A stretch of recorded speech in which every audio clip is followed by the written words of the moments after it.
Good. So I think Vim's going to show up. Yes. Test 1, 2, 3. No, I said don't mess with this. I think they turn it off. Yeah. So. You want to go to mute it? Can you mute it? Yeah.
Administration and others.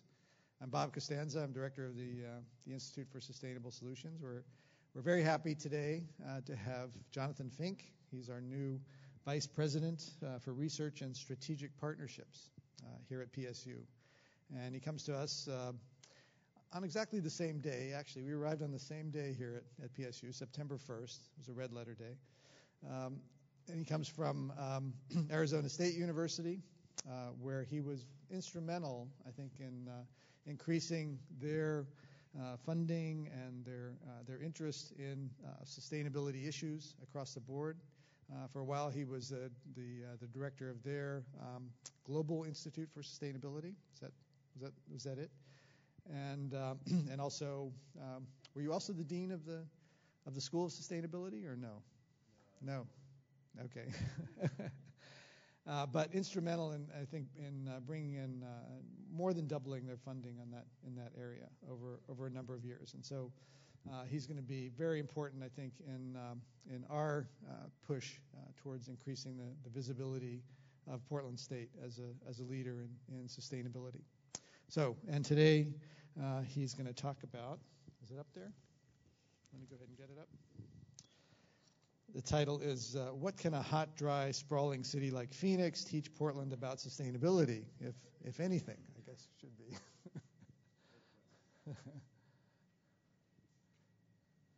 So, okay. Jonathan, thanks. Thanks.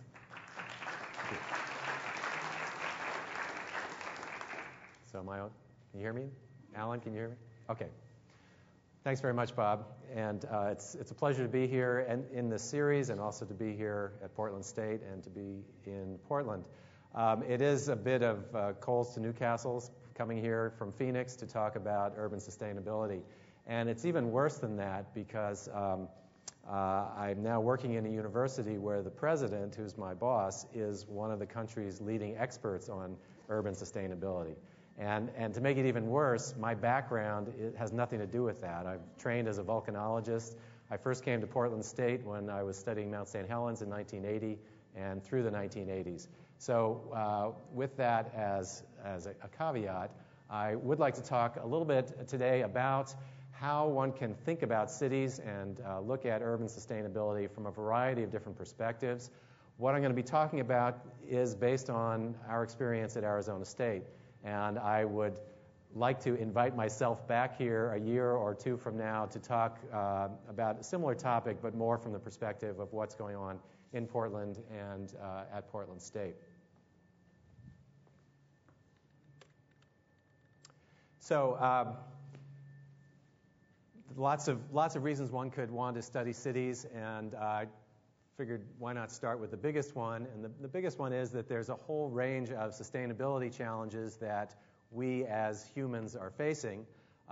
And whether you believe in climate change or not, and I had to have a slide like this because I'm coming from Arizona, the facts are that the level of consumption that we have currently around the world does not match with the resources we have available. And people have made statements like this, that we'd need some number of Earths to support the level of consumption that we have here in the U.S. And in North America, if that were extended across the world. And of the major challenges that we're facing, climate change, biodiversity loss, poverty, energy shortages, these are all interlinked. And so part of the motivation for thinking about cities is that one might ask, can cities be the solution or part of the solution? So the basic premise here is that cities, if they could be more efficient, more equitable, more sustainable as centers for people, if you could work out how they work, then given that people are migrating into cities around the world at a very rapid rate, that might be the most efficient way to try to deal with issues of climate and these other major challenges that we face. On the other hand, the fact that hundreds of millions of people are moving into cities, if life in the cities is worse than where they came from, or if those cities use up more resources per capita than what we had beforehand, that's not a good outcome. So just saying that urbanization is a good thing for sustainability is not an adequate statement. And we need to have examples of cities that are working these things out. We happen to be in Portland, which in the U.S. context is one of the cities that has probably focused more on this kind of issue, both the sustainability aspects and the livability aspects. So not just how can this be a more efficient place in terms of transportation, food, but also how can it be a place that people want to be. And one of the other points that I want to get to today is that if you look at other cities besides Portland, if you look at Phoenix or if you look at Seattle or look at virtually any city around the world, you can think of each city as an experiment that's trying out a different combination of policies based on the people they have, the history they have, the culture they have, and really for urban sustainability to help us address global issues, we have to learn from all of the cities, not just one. And the groups that are looking at cities are not just the city governments themselves, but it's also academics like we have here, but also companies are trying to figure out how cities work and can they work more effectively, small and large NGOs, and lots of universities. So two questions that follow from this. One is, how can cities learn from each other more effectively?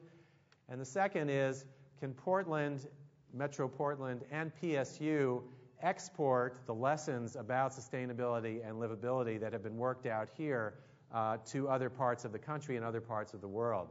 One of my impressions, and I think many people's impressions coming to Portland from somewhere else, is that this is a place that has really focused on making Portland a great city and a great place to be.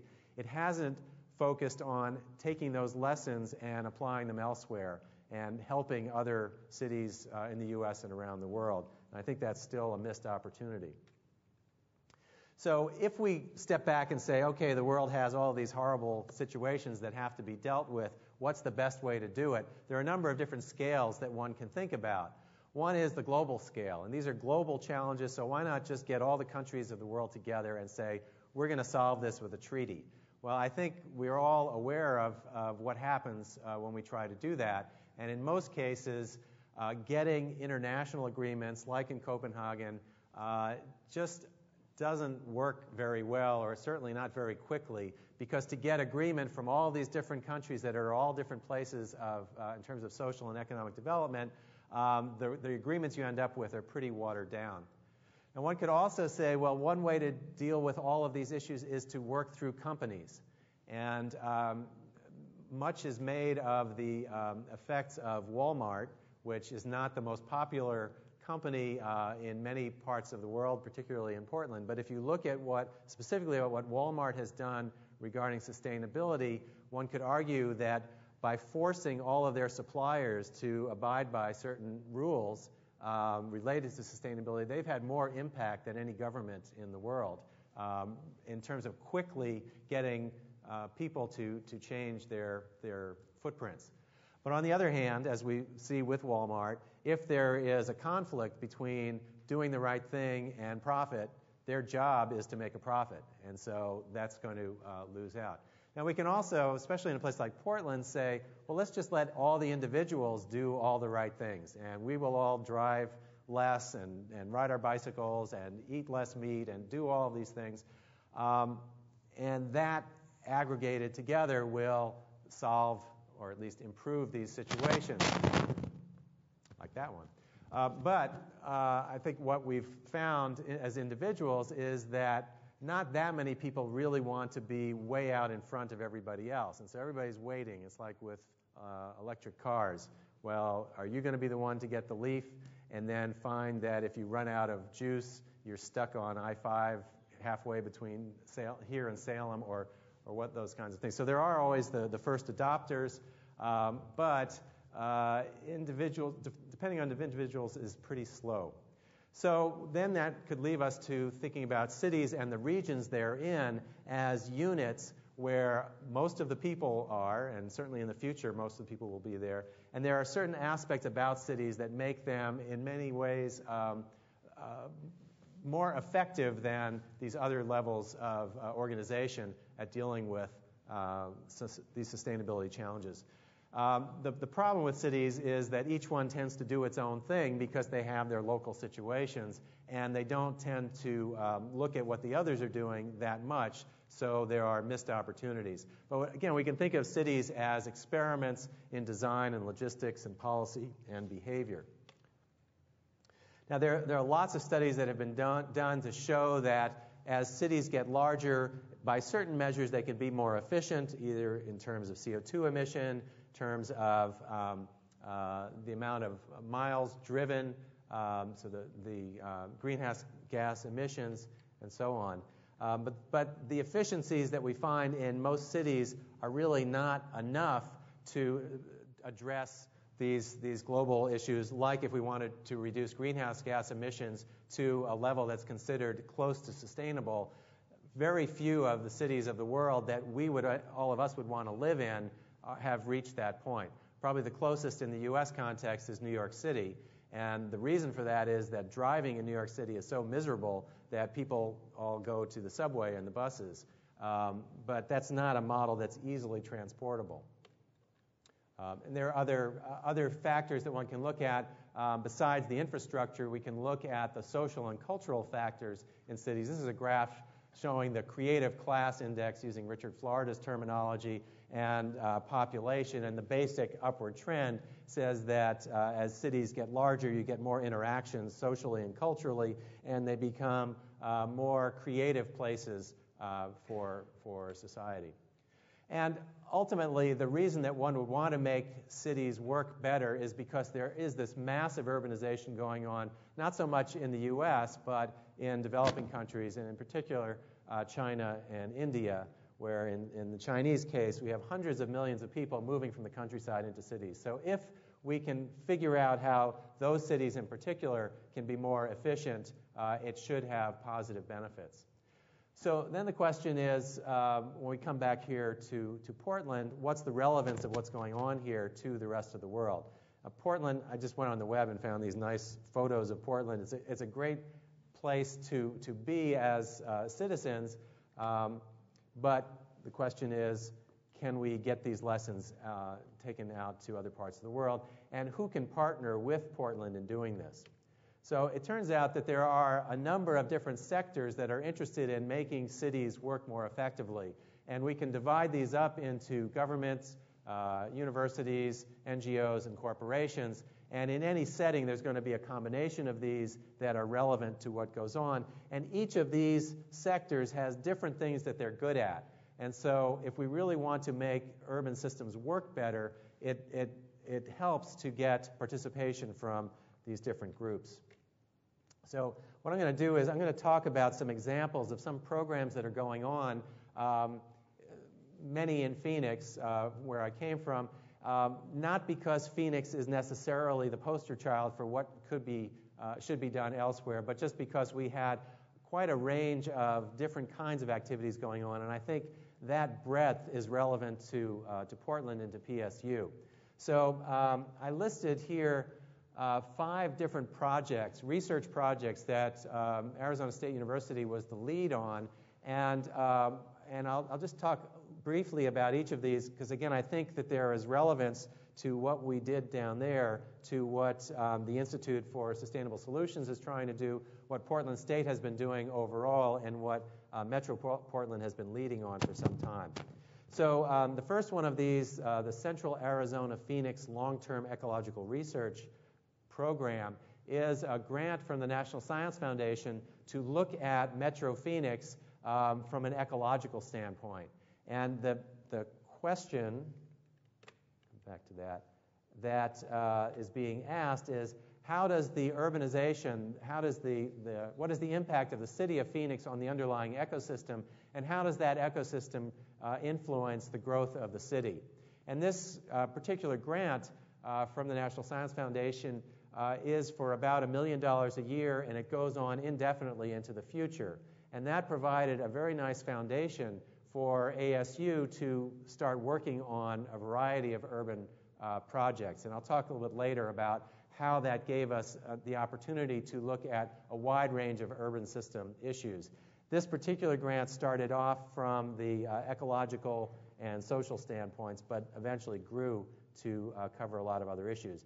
The Phoenix LTER is one of 28 LTERs around the United States, and there's actually 2 in Antarctica.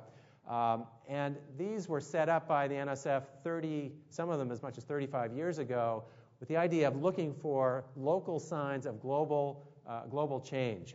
And the thought was, let's go to wilderness areas and measure things on a regular basis in the Okefenokee Swamp, in the North Woods of Minnesota, in the North Slope of Alaska. In these pristine areas, let's look and see what's changing from year to year as a measure of what's going on globally. In the mid-90s, a couple of people at NSF decided, and some of their advisors decided, maybe it would be worth having at least 2 of these centers in places that have people in them, because maybe people are important. And so they had a competition, and the 2 centers that resulted, one was in Baltimore, or for Baltimore, and one was for Phoenix. So this was in 1997 that these 2 grants were awarded. There haven't been any more urban LTERs since, but the Baltimore and Phoenix ones have been viewed as very successful by NSF and by a number of other agencies. So in terms of the relevance of that project to Portland State has very strong programs in ecosystem services and in a variety of ecological topics. And the group of researchers that are working there have done an excellent job of connecting with other parts of the campus. And so there have been a few awards that have come very recently from the National Science Foundation. One is a graduate training grant, and another is something that was done under the program called ULTRA, which is a partnership between NSF and the U.S. Forest Service. So this kind of approach at ASU, I think, can easily be replicated here at Portland State. It is being replicated, and there's actually a fair bit of exchange between the researchers at Portland State and those at Arizona State. In fact, there's a workshop on this morning for a study that was just funded this summer by the National Oceanographic and Atmospheric Administration, NOAA, to look at the effects of climate on urban systems, and in particular water. And the 2 cities that it's focused on are Phoenix and Portland, and the 2 universities that were funded were Portland State and Arizona State. So several of my colleagues from ASU and from Phoenix were here today as part of this. Now, in looking at Phoenix, there are some issues that are really different from Portland, as you might imagine. One of the big issues in trying to understand how that city works is something called the urban heat island, which is definitely not a problem in Portland. In fact, if you had the urban heat island, you'd probably embrace it. What happens with the urban heat island is that the built environment, particularly the concrete and the asphalt and the buildings, absorb heat during the daytime, hold that heat, and then radiate it back at night. So the heat island is mostly a nocturnal effect, and what that does is it raises the nighttime temperature significantly. So in Phoenix, over the last 50 years, the nighttime temperatures have gone up as much as 12 degrees. And what that means is, from a livability standpoint, it's definitely not a good thing down there. Here it might be. So in Phoenix, I was in Phoenix for 30 years, and so experienced some of those changes. In the summertime, it's pretty oppressive, but it used to be that at least if you went out at night or if you got up early in the morning, you could at least get some relief. With a 10-degree increase in temperature at night, there's much less of that. But there are also other important implications, like there's a lot more water consumption, there's more of a need for power, for air conditioning, there are health effects because ozone tends to stay around in the city at night. So the urban heat island is something that ASU and Metro Phoenix have really focused on. The group this morning that was comparing Phoenix and Portland, the Phoenix people talked about this, and they said a lot of what we've done in looking at water in Phoenix has been around this issue. There, at the meeting this morning were a dozen water managers from around Metro Portland, and pretty obviously they said, okay, that's great that you've done that. We're really not interested in that. But what we are interested in is the temperature of the water. So trout are a big issue here. It's not something that people in Phoenix focus on that much. And the trout need to have water temperatures in a certain range. And so looking at the effects of urbanization on water temperatures is something that's really critical. So the modeling that was developed in Phoenix, in part to account for the urban heat island, could be modified in partnering with Portland to make predictions about how changes in the urban form, changes in climate in Portland could affect water temperatures. So this was this was their first meeting this morning, and it was a very productive outcome where the heat island might not be relevant to Portland, but the approaches that were used in Phoenix to address it are. So in Phoenix, as we try to deal with the urban heat island, this is a thermal infrared map of the city of Phoenix, and actually this arrow is not accurate. The arrow should be going to the yellow blob a little bit higher up, that long thing. That's Sky Harbor Airport, which is the largest man-made source of urban heat. The other big bright areas are mountains, and they're not trying to do anything about that. But there is a lot you can do with the roads. And so we had a study at ASU in partnership with the city of Phoenix, which runs the airport, to make a plan for how the surfaces of the airport could be changed over the next 20 years to try to mitigate the heat island in this particular location. And this was developed by researchers at the university and then adopted by the city.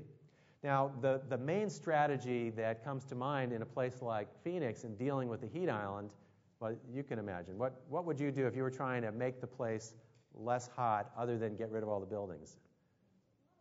What? Paint roofs white. That's a good one. And that's being done very effectively in places like Chicago and other parts of the country. What's another one that would make it more like Portland? Solar, yeah, that's something that's also being talked about here. And in some cases, solar tends to reflect the light back. Plant more trees, right. So there were plans to plant millions of trees in Portland, in Phoenix. What's the problem with that? Water, right. So one of the studies that's been done is to say if you have a certain density of trees or other vegetation, as you increase that, what is the positive effect on the urban heat island? And it turns out you can add vegetation to a certain level, and then beyond that, it doesn't help with the heat island. So the conclusion, and the group this morning was talking a lot about this, is that you can put in more trees up to a certain point. After that, it's not worth it. And there's also the trade-off with water. So it becomes a more complex policy issue. There's also a really complicated implication that might be of interest here. In Phoenix, in Arizona, the power that is used requires a lot of water to be generated. So, and the water that we use in Arizona requires a lot of power to move around. So there's a very close linkage between power consumption and power generation and water. And so it turns out that if you look at two houses in Metro Phoenix, one that has mesoscape, as nice trees and lawn, and another one that has desert landscaping, the common wisdom is the desert landscaping uses a lot less water. But if you actually do the full life cycle assessment of how much power does it take to air condition the house that doesn't have the trees, and how much water is used up in generating that power, net, it turns out that the house with the trees, depending on which kind of trees, can use less water than the house with the xeriscape. So this is the kind of counterintuitive thing that academics can come up with, which drive policy people crazy. They want a simple answer, simple explanation, but unfortunately the world doesn't always work that way. I'm going to skip through this one. This was a remote sensing study that we did looking at a lot of cities at once, other than to say that using remote sensing to look at cities around the world, what we found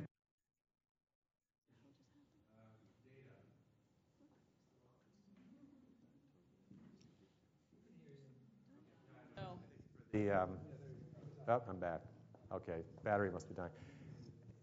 In any case, there are remote sensing images that are collected from cities around the world, and these can be compared, and we can learn a lot about many cities at once by looking at what satellites tell us. But the problem is the satellites were sent up for other purposes. So if you look at the satellites that NASA has, they were launched to look at glaciers, to look at oceans, to look at agriculture. None of them were put up with a specific aim of understanding cities. And while you can get good information from them, it would be a lot better if there were satellites specifically customized to look at urban systems. And so one of the things that ASU and some of its partners have been doing with NASA is to try to get support for one or more city sats that would let us learn more about how cities compare around the world. The last project I want to talk about is something called the Decision Center for a Desert City. And this is a project that looks at how water managers make decisions about water allocation in the face of uncertainty. So in Arizona, water allocation is a big deal, and there are a lot of water managers whose job is to figure out how much water do I allocate today, how much do I save for tomorrow, and what is the basis of those decisions. The National Science Foundation, the social, behavioral, and economic part of the National Science Foundation said, this is a really interesting project or problem. We're interested in the decision making. We're not so interested in water in Arizona, but that's a good backdrop. So NSF gave a grant of $7.5 million, and then they renewed it for another $7 million to look at this question, which then provided an excuse for the university to convene water managers from around the state to look at these kinds of questions. And to do this, to look at the future of water use, they developed a number of tools, several of which took advantage of a facility that we had at ASU called a decision theater, which you can see illustrated here. And the decision theater is a room that seats about 20 people, 25 people, which has high-tech visualization capabilities, but it was built off campus with the intention of making it easy for the community to participate in policy-related decision-making. And so this is an illustration of the decision theater in use. There was a tool developed called WaterSim, which allowed water experts or politicians or the public to run through scenarios about what the future of water use would look like by being able to adjust lots of different variables. And the variables ranged from drought to population growth to different kinds of consumption. So this is one of the panels in WaterSim. And you as water experts could say, well, what would happen if 50% of the houses in Phoenix switched to low-flow toilets? Or if we got people to take shorter showers or fix leaks or other things like that. Those are for indoor usage. And then we could also say, what if the landscaping were to change from desert to non-desert, or the other way around, if we got rid of swimming pools, if we densified the zoning, and so forth. We could also look at things like what happens if the price of water goes up. So this became a very useful tool for exploring the future. And this kind of a facility is something that might be of interest for Metro Portland to have, not to look necessarily at water issues, but to look at a wide range of sustainability-related policy issues. And one of the things that this particular tool did was to take a lot of very complicated information and then simplify it so that a politician could come in and not worry about all the equations that underlie the scenarios, and just say, okay, if we pick all of these different conditions, what is the outcome? And the outcome that we're trying to get in Arizona is to not have the water table go down with time. So if you think of this as a game, the way you win the game is that you can have sustainable water use that doesn't lower the water table.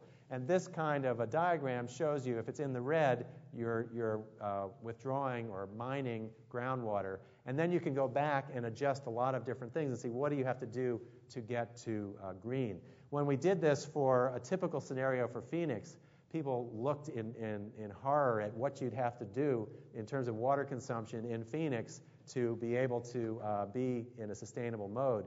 And then if you say to them, well, actually, what that is describing is Tucson today, then it kind of puts it in a different perspective, although people in Phoenix don't usually like to compare themselves with Tucson. Okay, a couple of other random programs that are going on trying to help with urban sustainability. This is one, how many of you have heard of the Copenhagen wheel? It's also called the green wheel from MIT. So this is something that you can add onto a bicycle. It's like turning your bicycle into a Prius, where as you apply the brakes, you're storing up energy that can then be pumped back in if you have to go uphill. or you're just tired. But in addition to that, this unit has in it all kinds of sensors, and it can tell you a wide variety of things. There's also a screen up on the handlebars, which is probably not the safest thing in terms of paying attention. But the kinds of things that this does includes there's a race course module. So if you're riding along, it'll tell you you're approaching the starting line for a race, and you can race against people who have been there before or yourself, and it'll tell you, okay, 3, 2, 1, go, and then it'll tell you what your time is when you get to the end and stores that information. But it also has sensors in it that measure air quality. And the idea is that if you had thousands of these bicycles riding all around a metro area, all collecting real-time information about air quality, radioing that back to a central site, and then making that information available, and then you could display that on the handlebars. So what they showed in their demo video is you have somebody who's asthmatic, and he comes to an intersection, and he can go right, left, or straight. So left, there's a red light, straight is yellow, and right is green. So if his main concern is not hitting a pocket of smog, he would turn that way. So this is just a kind of a neat device that really is designed to get more people riding their bicycles if you're in a place other than Portland where everybody is just genetically predisposed to ride your bicycle. Another program that's going on is something that was organized by the World Bank. This is called the Global City Indicators Facility. The idea behind this is every city in the world is measuring dozens, if not hundreds, of things on a regular basis. But no two cities measure the same things in the same way. So if you are working for working for Portland, and you want to benchmark how you're doing according to various sustainability metrics or other indicators, how are you doing on energy consumption, you don't have an easy way to do that, or a clear way to do that. So the bank spent 5 years working with 10 cities in North and South America, developing a list of metrics that the cities would be willing to measure on a regular basis that would be affordable. And then they launched this program a year and a half ago. It's based at the University of Toronto. And they now have about 120 cities that have all agreed to measure the same things in the same way. They have a common website. And so this is an effort to join the lessons learned in cities around the world. And it's not just cities in the US and Europe, but this includes cities in developing countries as well. Portland is not one of them. King County is. Actually, at least Portland wasn't as of a month ago. Beaverton is signing up. It doesn't cost anything, and I've talked with people in Susan Anderson's shop about doing it. It's one of these things that, well, we'll get to it eventually. But the advantage of being a member or getting more cities to be a member is that the more you have, it's like the internet, the more valuable it is. So, I mean, this might be something that the Institute would want to get involved with in terms of getting lots of cities around the region to participate. So, just a couple more programs that you may or may not know about. There are a few that are being developed by corporations, particularly IT corporations. So Cisco Systems started a program about 4 years ago called Connected Urban Development. Any of you heard about this one? So Connected Urban Development was developed with the City of San Francisco and with the City of Amsterdam and with NASA and with CH2M Hill. And what it's designed to do is to have websites that tell citizens in a city what their personal impact is on their environment. So you can go to something they have, it's called the Urban EcoMap. And this is a map of San Francisco, and it's broken out by zip code. And so you can look at how your zip code is doing according to a variety of different measures. So energy consumption, water consumption, waste diversion to recycling, some transportation measures. And it's in some ways modeled after what's going on in dormitories in colleges around the U.S., where they try to get the dorms to compete with each other to reduce their energy and water consumption. But this is doing it on more of a city scale. And this is intended to be the first of a number of different programs that would give this kind of feedback. Mike, like the mic's going in and out. But anyway, maybe it's my hearing. That would change the behavior of the citizens in the city to be more sustainable. Another program is IBM's Smarter Cities program, and you've probably seen advertisements for this. This is a program that actually, so any of you guess which part of IBM this came out of? Is it the hardware part, the software part?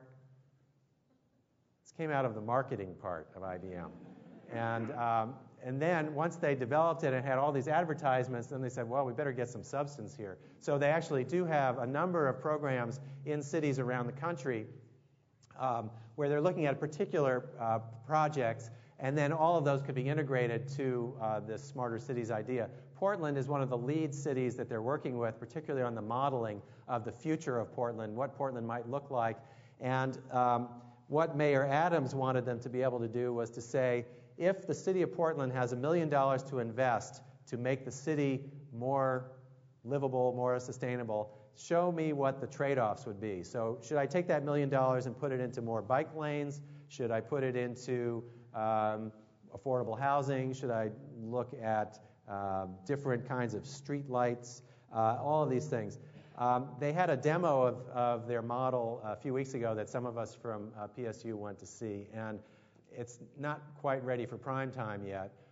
The good news is that they see Portland as the test bed where they want to work this out, and I think having a company with the resources of IBM being willing to partner is really valuable. And that's really a lot of the reason to mention some of these private sector efforts, because they can bring resources to bear that the rest of us can't in universities. And there are lots of other companies that have activities in cities that can contribute to understanding cities' urban sustainability. I mentioned Walmart. These are some of the companies that we worked with at Arizona State on a variety of different projects. Just to mention a couple of them.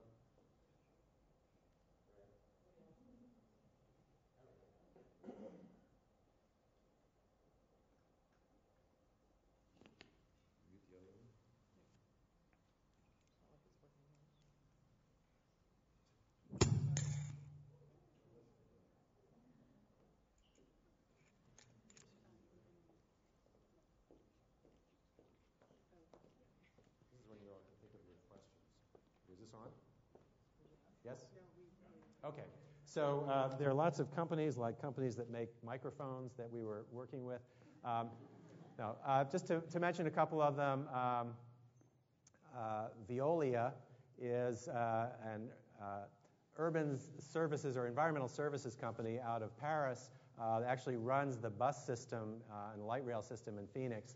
And so they measure all kinds of things related to their vehicles, and they had those data available, and they weren't really doing anything with them. So we took that information in the university and plugged it into various models for what the future of transportation might look like in Metro Phoenix.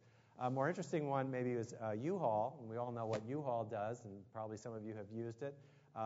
You pick up one of their units, fill it with your stuff, and go somewhere else. Well, U-Haul tracks every one of those transactions, so they know where people have picked up these things and dropped them off. So if you want to get a view of mobility around the United States, particularly of sort of lower middle class or middle class population, the ones that wouldn't hire Mayflower van lines, this is a great source of data.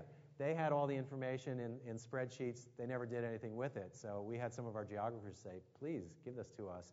And so the point is that there are a lot of ways one can partner with these companies. It doesn't really cost them anything, and it starts to build relationships that later might lead to some research funding from them. And I think in the interest of, well, all right, I'll just quickly go through this. So I think this is the last point that I wanted to make, which is that if we really want to make urban systems work better in the United States, if you want to deal with any large problem, the way to deal with it is to get money out of the federal government. And if you look at the federal government and how they deal with urban systems, these around the side, these are some of the components of an urban system that one might want to understand. If you go to the federal government and say, we want to look at the whole picture of how Metro Portland works, They'll say, well, here are all the agencies, and if you want to deal with transportation, you go to the Department of Transportation. If you want to deal with housing, you go to HUD. And all of these agencies deal just with their own niche. And the problem is that the problems associated with these different components of the urban system are all interrelated. And it's been quite difficult in the past to get funding from the federal government to look at the big picture of how cities work. And if you take it down to a more regional level, at least in Arizona, you get a similar kind of alphabet soup of agencies, and they too don't tend to interact with each other very much. So we saw this as an opportunity at Arizona State, and we took that long-term ecological research project that I mentioned before, used that as an excuse to start looking at many of the other issues within the region. And out of that experience, we then created our equivalent of the Institute for Sustainable Solutions, the Global Institute of Sustainability, which had the mandate to look at how these different components work together. So if we had researchers or policy people, I was just saying you could do the same, that were interested in the relationships among land use, transportation, and water, we would be the conveners to bring together these different groups. Or you can imagine an infinite number of these things: housing, energy, and climate. So it'd be different groups that would be responsible for that. Again, we as the neutral convener in our region could bring policy people together to talk about these things. Now there is recently, within the last 2 years, there's an exciting development when HUD, Department of Transportation, and the EPA launched their initiative for sustainable communities. And this is the first really large-scale program that involved multiple agencies looking at sustainable issues in communities. And hopefully this will lead to a lot of other agencies participating. And one of the logical outgrowths of this, and the reason I went through this set of slides, is that at some point it would probably make sense for the federal government to have a research lab, just as the government has Department of Energy research labs that were set up when we were trying to understand nuclear weapons in the 50s and 60s. It would make sense for there to be some sort of a joint federal agency lab for urban systems research. This is something that we were pushing with the Arizona congressional delegation for a number of years. The Arizona congressional delegation does not believe in direct appropriations. This is sort of shop talk, because the delegation was led by John McCain, who made his reputation on not doing any kind of pork barrel appropriations. So the rest of the delegation was not interested in that. Here in Oregon, there aren't quite the same restrictions. So if such a lab were to be set up, it would most logically be in a city that is really dealing with these kinds of issues. So one can imagine where such cities might be, and Portland would be on a short list. So this is, I guess, this is the last piece, I think. So this was the earlier version of the title for the talk, and this came out of a talk I gave a year ago in Vancouver, BC. And it's bad enough to come from Phoenix to Portland to talk about these kinds of issues. Going to Vancouver in a conference that was about urban sustainability, it was really tough. And part of the problem was that people have misconceptions about what goes on in different cities. So when people in a place like Vancouver think about those of us then in Arizona, this is kind of the view. And down there, when we would look up to this part of the country, we'd think it was something like that. So it was difficult to get a lot of exchange of information and ideas. But you can, if you start to think about these cities as groups of cities, there's a lot that one can learn from each other. So the punchline about why Portland might be interested in what's going on in Phoenix is that for all the sustainability issues that Portland is dealing with, Phoenix is really closer to the front line of a lot of issues that the world as a whole is dealing with and will be dealing with related to a lot of the things that I talked about at the very beginning. So the water issues in Phoenix are really severe and getting worse. There's a 14-year drought that's been going on, and it's related to the lifestyle and to the pricing. The heat island effect that I talked about is something that's happening in cities around the world, not so much here, but a lot of developing country cities. One of the major issues in Arizona, which has gotten a lot of notoriety because of the policy response to it, is there are lots of immigrants coming through Arizona, fleeing in part from economic conditions, but also to some extent environmental conditions in Mexico and Central America. And how do you deal with that? In the future, we know with the climate changes that are coming, there are going to be large amounts of migration going on all around the world. And so looking to a place like Phoenix, maybe as an example of what not to do, can be instructive.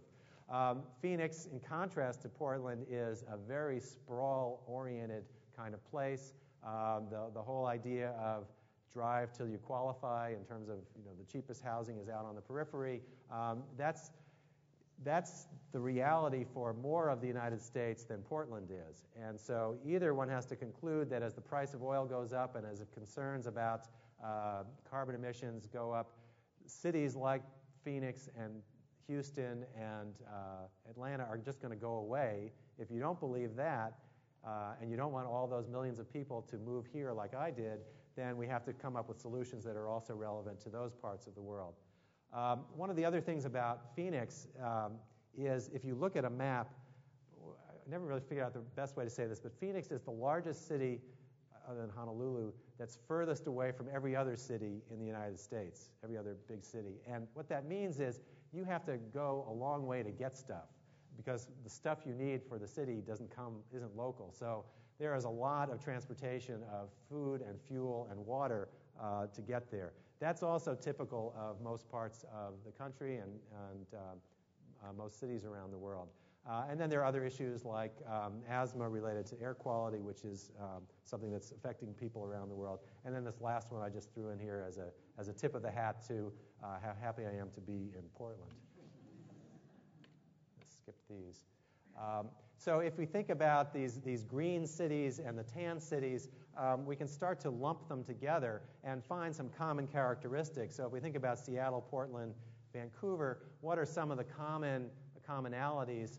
And you can argue about these or which cities fall into this. And then the tan cities might include places like Phoenix, Las Vegas, San Antonio. They have some common physical characteristics, some political ones, some economic ones. But there are potentially some benefits of thinking of cities in this kind of a way, not from a rigorous scientific standpoint, but just as a convenient shorthand for trying to figure out where you might look to get solutions to the local problems. And a friend and I just kind of went through this one morning when we had nothing else to do. And so we came up with this whole classification system.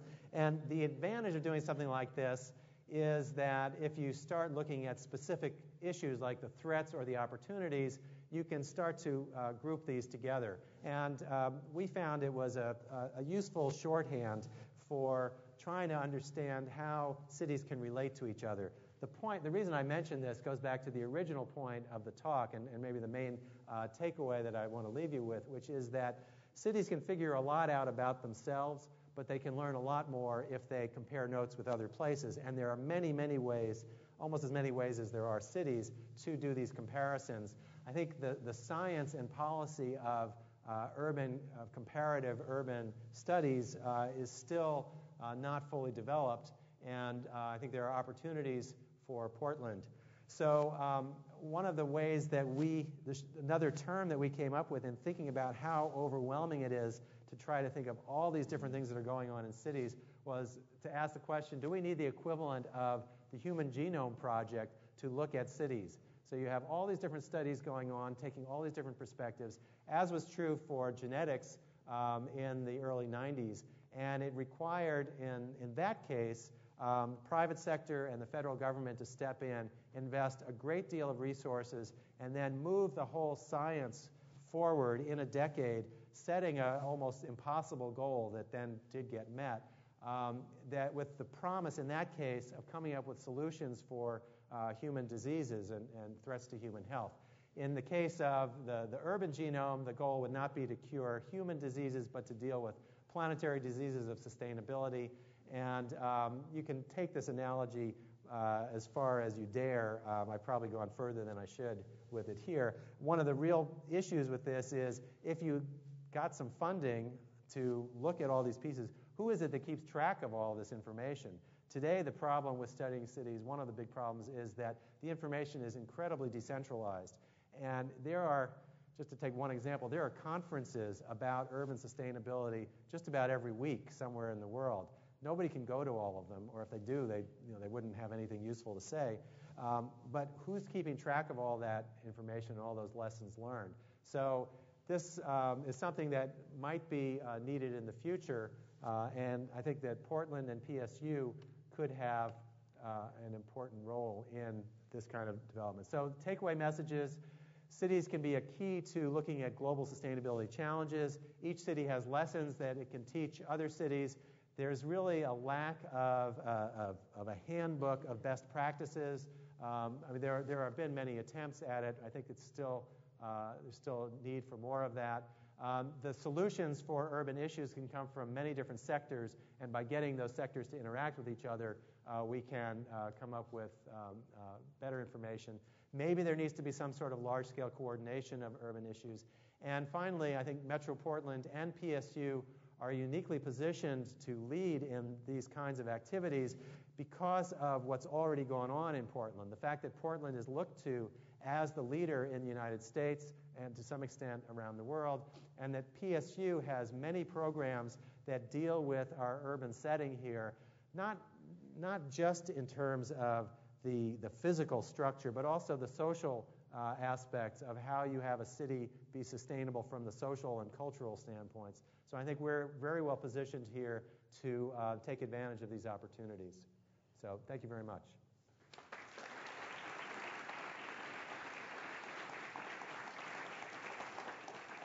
Great. Thank you, Jonathan. Questions, comments? Alan is sort of thinking of it. I think it is. Try that one. You can use this one too. It's for big guys. My name is Milt Markowitz, and I live here in Portland and a part-time student at PSU. And I was really interested in your comments about IBM. I'm retired from IBM. I went to their site when I first heard about smart cities, and it seemed like a lot of marketing and greenwash, and I didn't pay any attention to it after that, but I'll go back and look at it. But I was particularly interested in their work with Sam Adams and the kinds of things that Sam Adams was asking about. And what I was listening for was, did Sam Adams ask about how much he should invest in education? Do you know? I'm not going to go near that one. I would refer you to the Planning and Sustainability Department, Susan Anderson. That's where I heard about all of this. Okay, yeah, and I didn't want to put you on the spot about technically. I'm sure that would be a high priority for him. Well, I'm not sure. Oh, okay. And not because I had anything political or anything like that, but I've seen the city around the schools and so on and so forth, and it just seems to me like an incredible opportunity and to be able to create a pull dynamic on PSU, to have someone like that say that in order to be sustainable, not only is this the technology we need, but this is the sort of civility we need, and this is the sort of a smart population. You know, he's thinking about what decisions does he make for people, but what kind of intelligence do I may have been putting some words into his mouth. What I would say to your point that I think may be relevant from what I was talking about in our experience in Arizona was a facility like a decision theater, which doesn't have to be a room. I mean, this could be a decision theater, but positioning getting the community to think about collective decision making, which you in Portland have been doing for a long time. Phoenix, it's not so common. And then having some tools that can facilitate seeing what the alternatives are could be very productive. So whether you take IBM's computer model or some other technical approach, or just a lot of interviews with lots of different people and try to organize that information, I think is really critical, because you have a lot of different systems that need to be juggled in an urban setting. And there's always going to be trade-offs. The trade-offs are really complicated, and depending on what your job is, you're going to tend to lean towards one or the other, or what your politics are. So I think the goal that IBM had of having a model for everything in an urban setting is noble. I don't think we're there yet. In fact, the closest to the ability to do that is, from what I've seen, is still SimCity, the game that was, that Will Wright set up 15, 20 years ago, which hasn't been turned into an actual urban planning tool, but probably should be. Well, so I hope I'm not ducking thank your question. You. And I wasn't trying to focus on IBM there, this and that, but I appreciate what you said. One other question, and that is, I think it's applicable to both Phoenix and Portland and many, many other areas, and that is, have the cities been tapping into the wisdom that surrounds them from the cultures who have known sustainability since the beginning of time? I can't speak to Portland. Phoenix has this very interesting structural reality that the city is built on a system of canals, and the canals were originally built by the Hohokam people over 1,000 years ago, and then were abandoned when the Hohokam left the Metro Phoenix area for reasons that are still not understood. It's thought it might have been climate related, it might have been salinity related from the farming. But in the early 1900s, the farmers that were there got the federal government to put some money into rehabilitating that canal system, and those canals still run through Phoenix, and they bring municipal water, and it's so definitely there has been a lot of attention, at least among academics in Metro Phoenix, to understanding what went wrong 1,000 years earlier and how could they avoid repeating that. So, John, Alan Yakeley, a faculty member here at PSU. I have a question related to the sustainability of the LTER program, CAP, and also community partnerships and strategic partnerships. And could you outline some of the successes and failures in terms of CAP, in terms of connecting to local governments, influencing local governments, and also connecting with NGOs and other types of friends groups or partnerships that just, some of the highlights that we could learn from? Sure. I'm going to give a couple of examples and we can talk about it offline. So initially the problem was that the faculty who were involved with that grant the majority of them were ecologists, and they had not had to deal with the urban system other than as an annoyance. It's like, well, and that's been true for ecology in general, is that cities are the things you want to get away from to study pure ecology. And so the idea that you'd have to deal with agencies and houses and highways as part of normal ecological research was somewhat novel. And ASU became one of the centers for urban ecology, in large part because of that grant. So there were initial attempts to build partnerships around research questions that the faculty thought were important and the stakeholders didn't have any interest in. In some ways, it might be better to talk a little bit about this other project, the water project, the Decision Center for a Desert City, because that one, the stakeholders actually got involved with writing the proposal, and they were much more aggressive about giving negative feedback. So in that case, there was one guy who actually was here today, Ray Quay, who was the assistant director for water for the city of Phoenix. And he would take the model results or listen to what the modelers wanted to do, and he'd say, really interesting stuff of no relevance at all to the decisions that we have to make. And so getting that kind of an honest feedback was invaluable, and it meant that over the first 5 years of the grant, the kinds of questions that were asked shifted dramatically, so that when the renewal went in a year and a half ago, it was much more applied than the first time around. And part of the problem there was getting NSF and the NSF reviewers to accept that kind of more applied research. The advantage that grant had was that it was in the social, behavioral, and economic part of NSF as opposed to in biological sciences where it wouldn't have succeeded. So I think there's always that kind of tension between what are the researchers trained to do and what are the questions they're trained to address and what is it that's actually going to be useful.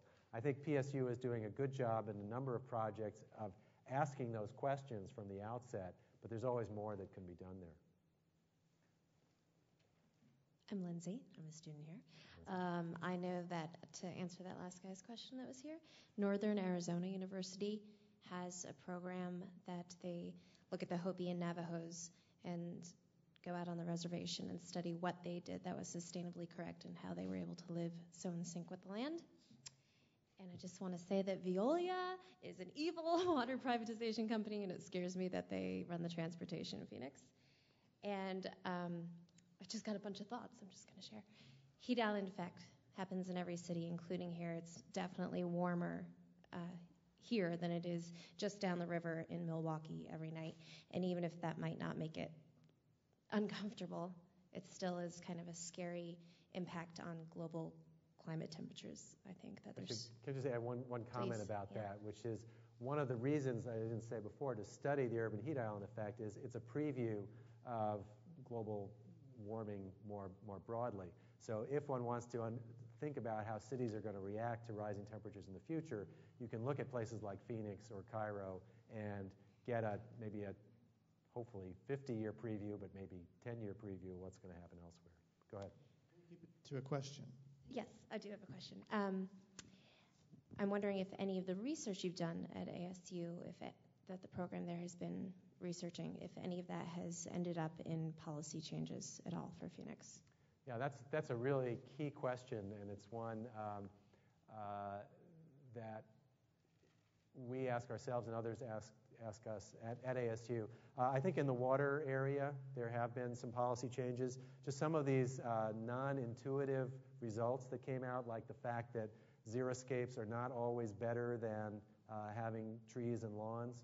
If you do the full balanced assessment of water consumption, was eye-opening, and both the utilities and the cities are paying attention to that.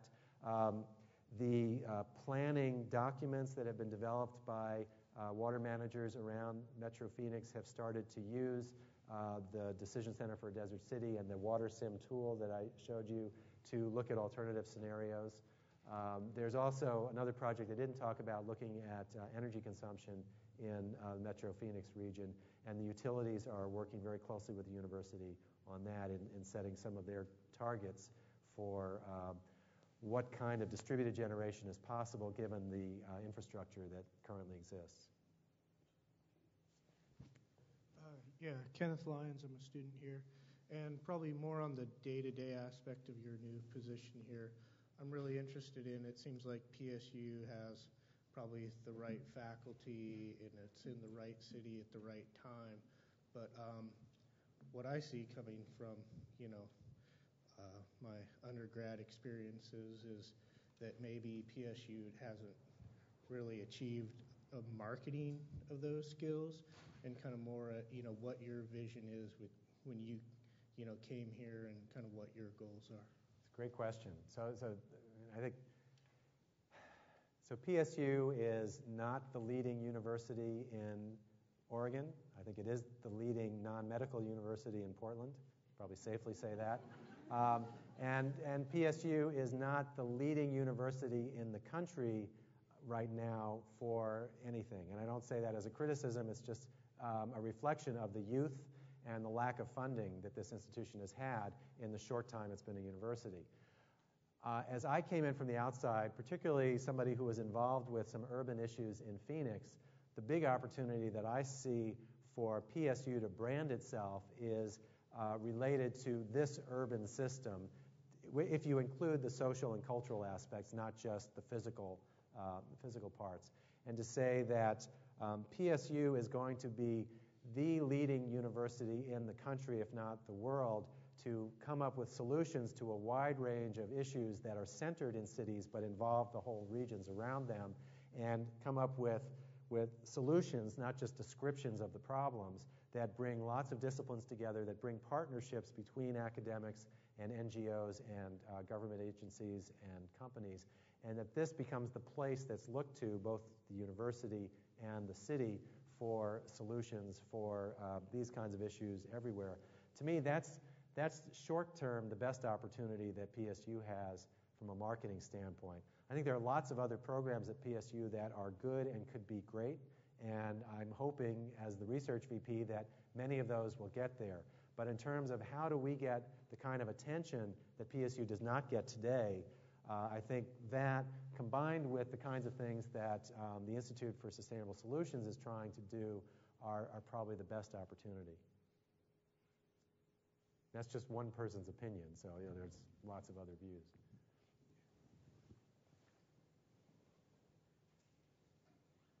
Hi, Peter Schoonmaker with Illahee.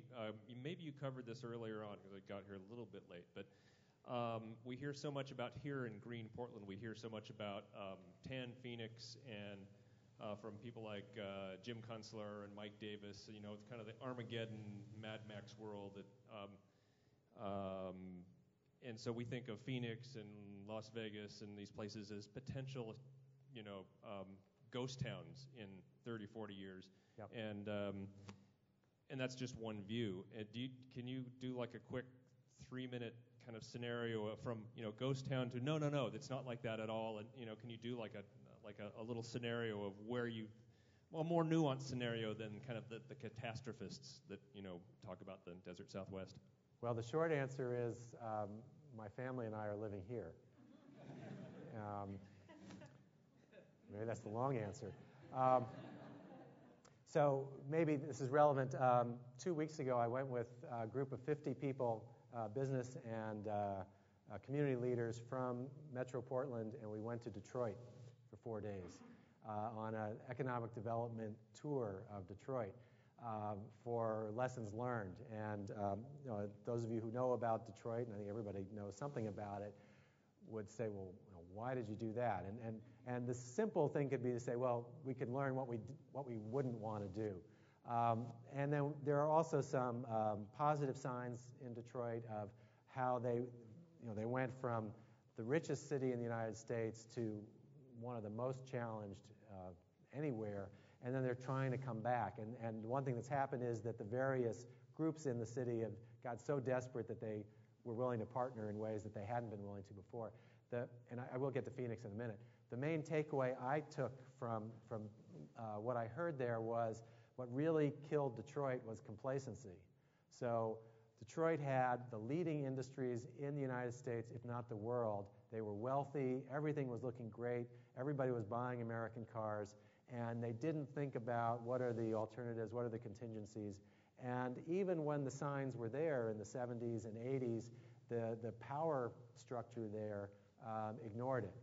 So, it's presumptuous for me to take a lesson from that and apply it to Portland, but what the hell. I think one of the risks here in Portland is that, again, from 2 months of observation, there is such an emphasis on process here. And making decisions here of certain types takes a really long time when the problems, at least some of them, are so urgent that they need a more rapid attention. Now, that is not the same as having the auto industry collapse under you, but I think something like that, and some of the hubris that's here about, well, we're Portland, and this is the place that's figured it all out. Well, there are some things that Portland maybe hasn't figured out, and so I think what those of us from here who went there took back was, all right, maybe we need to be a little bit more worried about the things that we take for granted as always being the way they are, and the fact that unemployment is as high as it is here and all the other social indicators that have been declining. What is that telling us about the future of Portland? To take that to Phoenix, the same thing was true there. That is a very myopic place, driven entirely by, or very much largely by, real estate and construction. And so when the housing bubble collapsed, here it affected you because forest products were hit, but there everything shut down. And there really isn't an alternative. We at Arizona State's the only research university in Phoenix, and Phoenix is huge. It's fifth largest city in the country, or at least was. And ASU is huge. It's 70,000 students. So there's a lot of opportunity to do things there. ASU was very aggressive about working to transform the economy of Phoenix. And so we were involved, as PSU is, in building a biotech sector, building green tech and things like that. But it's not enough, given the scale of the place there. So when I get into my apocalyptic trains of thought, which happens whenever I stop to think, I can't see how Phoenix, in its current configuration, can be a viable model because it's so spread out, and when the price of gas goes up, and when the price of carbon goes up, places like that are going to have to get a lot smaller and a lot different in form. I think it could happen physically, but culturally and psychologically, I don't think it can. The main comparison that I make in looking at Phoenix and Portland is that lots of things can be done from an experimental standpoint in Portland, and lots can be done in Phoenix, but at the end of the day, the people of Portland are open to those things. The people of Phoenix aren't interested in them. So best case scenario for who in Phoenix? For the business community, it's that the economy comes roaring back. That, unfortunately, that is what most people in the world are thinking about in terms of economic recovery is let's get back to that train we were on, not let's take this as an opportunity to rethink things. You talked about it in your talk in here a month and a half ago of the opportunities that are offered to rethink economics. Well, they're certainly not doing that in Phoenix. And people at ASU might be. So best case scenario is that the light rail system that's there, which is being used much more heavily than people thought, will be expanded. They'll get bus rapid transit. They'll have more densification. They'll try to Portlandize parts of Phoenix, and they'll get heavy rail, which would make sense because it's a huge metro area. And what else? They'll continue to do the things they're doing with water. I think there are a number of steps that are being taken there. They'll figure out a way to export the lessons that they've learned elsewhere and maybe turn that into somewhat of an economic driver. But I'm not very bullish on Phoenix. So it still contracts? I think it has to. I hope I'm able to sell my house before that happens too much. Yes, one last question. Veronica Duja, faculty in sociology. I was curious about your own impressions of the NSF. Is there any interest in expanding comparative studies of urban areas outside of the United States? So some emerging countries, Brazil, Porto Alegre, Curitiba, what they're doing there, I know it's not easy to compare one place to the other, but if we're looking outside of the box to learn about what they're doing and how they're thinking differently, do you see any indications for federal funding agencies that there is that interest? Yeah, that's a really good question that I've spent a lot of time thinking about and knocking on doors in Washington about. I would say today a number of program officers at NSF are open to that kind of development, but the reviewers aren't. And NSF, they can create a program, but whether you get funding or not depends on the reviews your proposal gets. And the reviewing community that I'm aware of is still reluctant to do that because there aren't enough people actively doing that kind of research, at least through NSF funding. There are a number of groups and individuals that get funding from USAID or from the World Bank, but they tend not to be the same people as get funding from NSF. I'd love to talk with you about ways to try to nudge NSF along, but it's really more a matter of getting more of the kinds of studies you're talking about published so that the better journals will see that as important and the professional organizations will see that. There's a lot of urban things going on, but they're not central. Just as they're not central to any agency to look at the whole picture, it's not really central to any professional organization, other than maybe American Association of Geographers, but even they take a particular angle. So hopefully in a few years there'll be more of that going on. Right now it's a challenge. And the last point is NSF does have its one big international program, which is PIRE, the Partnerships for International Research and Education. We tried 3 times to get an urban-focused PIRE funded. We were not successful.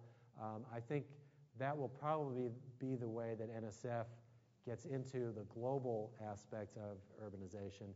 I think there will also be NSF programs on urbanization in the U.S. through the Engineering Research Center program and ideally through the Science and Technology Center program. And those are huge. Those are up to $40 million. And I think PSU should be actively pursuing those kinds of opportunities as well. Thank you all very much. Thank you.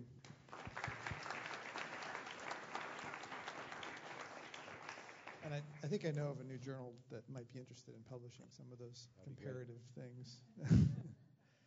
So Thanks again, everybody, and we hope to see you again next week, same time, same place, for Gail Ackerman.